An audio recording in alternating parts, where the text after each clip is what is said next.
పాకిస్తాన్ ప్రభుత్వం అయితే విచిత్రమైనటువంటి పరిస్థితులే. ఒకటి మొన్నటిదాకా ఏమీ యుద్ధం జరగలేదు, మా మీద ఏం కాలేదు అంది. ఆ తర్వాత వచ్చేటప్పటికి జరిగింది అంది.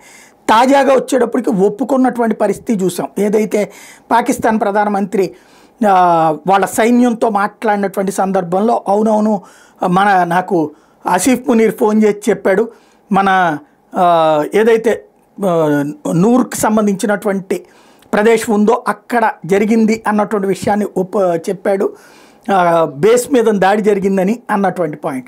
ఆ తర్వాత కొన్ని ప్రాంతాల మీద బాలిస్టిక్ మిసైల్ జరిగిందని, దాడి జరిగిందని చెప్పాడు అన్నటువంటి. అంటే యుద్ధంలో తమకి ధ్వంసమైంది అన్నటువంటి విషయాన్ని ఒప్పుకున్నారు, ఓడామన్న విషయాన్ని ఒప్పుకున్నారు. అట్లాగే ఇప్పుడు తాజాగా షహబాజ్ షరీఫ్ తీవ్రవాదులతో తమకున్న సంబంధాలను కూడా ఒప్పుకున్నాడు. So I think what I'm saying is that we are not fighting this menace just to restore peace in Pakistan. It is for the world at large.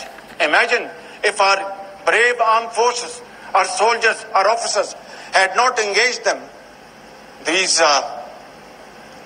terrorists would be roaming around in the streets of various parts of the world. So I think the world has to acknowledge Pakistan's sacrifices.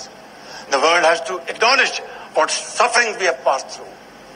I think so. ప్రపంచమంతా తిరుగుతున్నటువంటి తీవ్రవాదుల వలన పాకిస్తాన్ బాధపడుతుందని ప్రపంచం అర్థం చేసుకుందంట. ఇంతకంటే దరిద్రుడు ఇంకెవడు ఉండడేమో. పాకిస్తాన్ తయారు చేసిన తీవ్రవాదులే ప్రపంచమంతా తిరుగుతున్నాయని ప్రపంచం అర్థం చేసుకుంటుంటే పాకిస్తాన్ని బాధిత దేశం కింద అర్థం చేసుకుంటున్నారట. ఇది వీడికి ఉన్నటువంటి తలతెక్క చేష్టలు.